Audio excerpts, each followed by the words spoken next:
Have Harris in the gun with Keith Regis to his left. Massey, the PSAC freshman of the year, goes in motion to the slot left side. Harris takes the shotgun snap. Pressure comes. Flush to the right. Throws at the 10 into the end zone. Leaping grab made. Touchdown, Fighting Scots.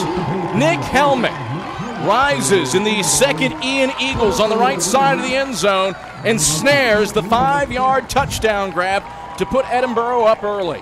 Eagles 7. Harris in the gun. Regis to his right. Two men go each way of the formation as wide receivers. Harris, play fake, keeps it right side. Throw back to the near right corner of the end zone. Massey grabbed it.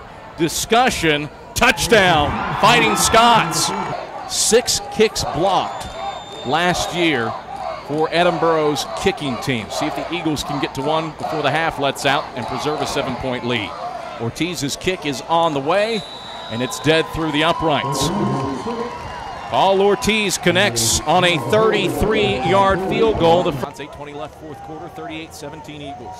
Harris in the gun, drops back to pass, looks over the middle of the field, pressure comes, avoids it, throws complete on the left hash mark to one of his tight ends at the 9.